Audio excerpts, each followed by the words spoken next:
Around 1 o'clock this morning, a cab pulled up to the Supreme Court Justice Brett Kavanaugh's neighborhood.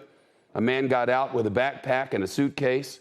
According to court documents, he said he was there to kill Justice Kavanaugh, and he was carrying the tools to do it.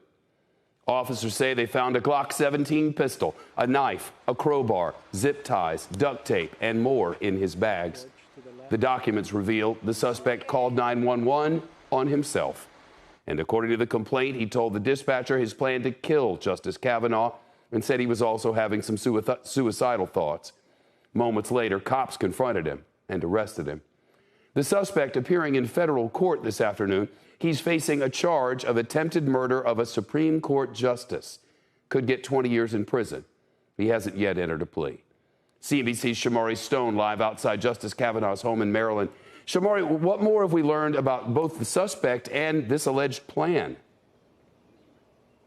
Well, we're learning a lot more, and people in this community are very concerned about violence. Right now, Shep, we are standing outside Brett Kavanaugh's home, and there are U.S. Marshals here. You have Montgomery County Police, and it is calm. But again, we talk to people in this neighborhood, and they are concerned about rising tensions in the nation, along with potential violence, especially after what happened last night. Now, 26-year-old Nicholas John Roski is being held without bond.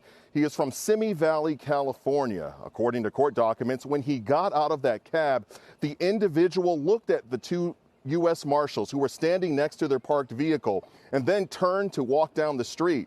After his arrest, Roski allegedly told a detective, quote, he was upset about the leak of a recent Supreme Court draft decision regarding the right to abortion, as well as the recent school shooting in Uvalde, Texas.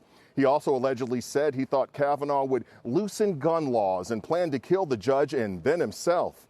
Roski was asked in court if he was thinking clearly and understood what was happening. He replied, quote, I think I have a reasonable understanding, but I wouldn't say I'm thinking clearly.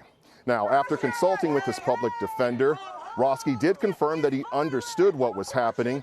The arrest comes as the U.S. waits for the Supreme Court to rule on federal abortion rights.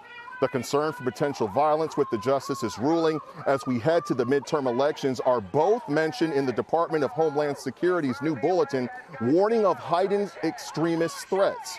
This week in North Carolina, vandals sprayed threatening graffiti and broke windows at a clinic that does not perform abortions. And you may recall last month, abortion rights supporters protested outside conservative Supreme Court Justices Kavanaugh, John Roberts, and Samuel Alito's homes, believing the conservative majority will overturn Roe v. Wade.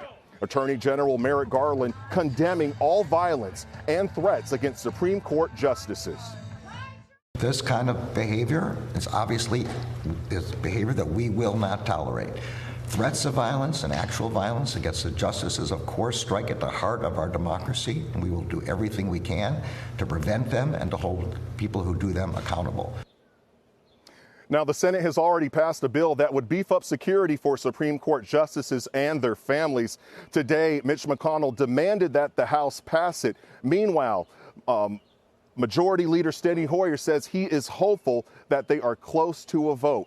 Meanwhile, over here, you can see U.S. Marshals and Montgomery County Police are continuing to be stationed outside the home. Shep? Shomari Stone live, Chevy Chase, Maryland.